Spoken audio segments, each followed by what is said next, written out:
ರಾಜ್ಯ ಸರ್ಕಾರಿ ನೌಕರರಿಗೆ ಒಂದು ಹೊಸ ಸುದ್ದಿ, ಗುಡ್ ನ್ಯೂಸ್ ಈಗ ತಾನೇ ಬರುತ್ತಿದೆ.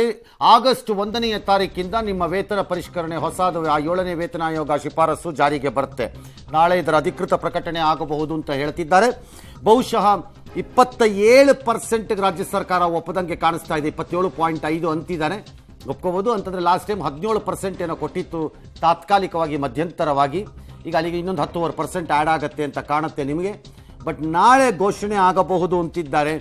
ರಾಜ್ಯ ಸರ್ಕಾರಿ ನೌಕರರಿಗೆ ಆಗಸ್ಟ್ 1ರಿಂದ 7ನೇ ವೇತನ ಆಯೋಗ, which means payable in September ಅಂತ ಕಾಣುತ್ತೆ.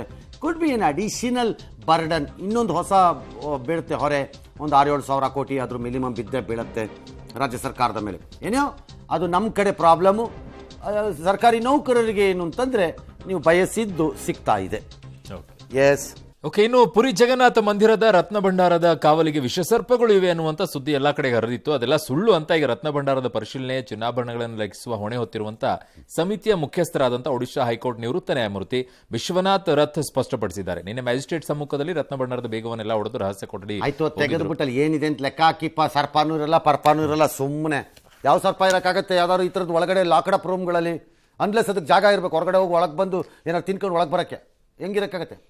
ಪ್ರಾಕ್ಟಿಕಲಿ ಇರಲ್ಲ. ನಂಬಿಕೆ ಏನು ಬೇಕಾದ್ರೂ ಇಟ್ಕೊಳ್ಳಿ, ಬಟ್ ಅದರ ರಕ್ಷಣೆಗೋಸ್ಕರ ಕೆಲವರು ಹೇಳ್ತಾ ಇದ್ರು ಅನ್ನೋ ಒಂದು ಏನಾದ್ರು ಇರ್ಬೋದು. ಅದು ನಂಬಿಕೆ ಅಷ್ಟೇ. ಎಸ್, ಹೌಕೇನೆ ಎನಿಮಲ್ ಲೀವ್ ಹಂಗೆ ಒಂದು ಸರ್ಪ ಹೆಂಗೆ ಬದುಕಬೇಕದು?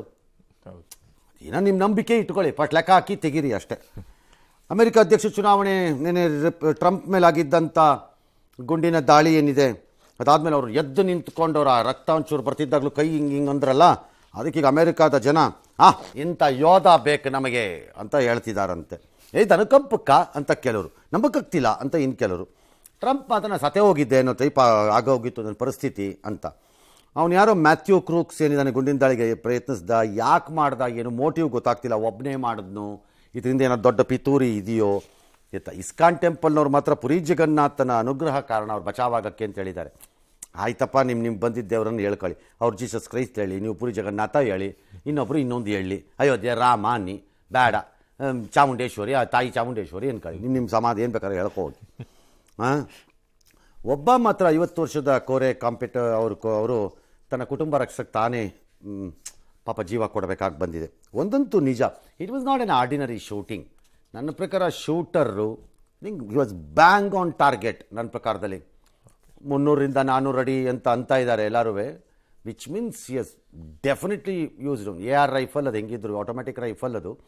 ಅಂದರೆ ಅವ್ನಿಗೇನೋ ಒಂದು ಸಣ್ಣ ಪ್ರಾಕ್ಟೀಸ್ ಇತ್ತಾ ಇಲ್ವಾ ಅಂತ. ಯಾಕಂದರೆ ಬುಲೆಟಿನ ಶಾರ್ಟ್ ಡಿಸ್ಟೆನ್ಸ್ಗೂ ಲಾಂಗರ್ ಡಿಸ್ಟೆನ್ಸಲ್ಲಿ ಹೊಡೆಯೋಕ್ಕೂ ವ್ಯತ್ಯಾಸ ಇದೆ.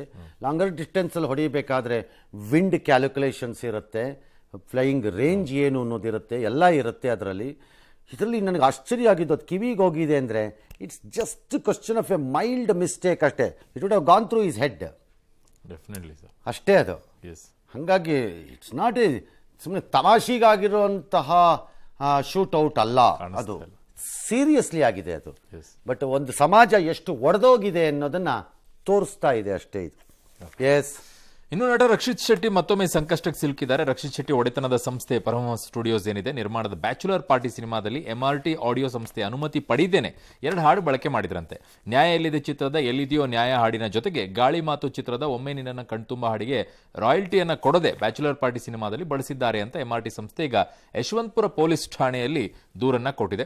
ಈ ಸಂಬಂಧ ನಟ ರಕ್ಷಿತ್ ಶೆಟ್ಟಿಗೆ ನೋಟಿಸ್ ಕೂಡ ನೀಡಿದ್ದಾರೆ DCP ಅವರು.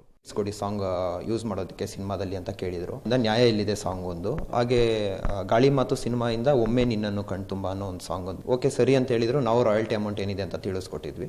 ಅಲ್ಲಿಂದ ಮುಂದಕ್ಕೆ ಪ್ರೊಸೀಡ್ ಆಗ್ತಾ ಇದ್ವಿ. ಆ ಟೈಮಲ್ಲಿ ಅವರು ನಮಗೆ ಯಾವುದೇ ರೀತಿ ಕಾಲ್ಸ್ ರಿಸೀವ್ ಮಾಡಿಲ್ಲ.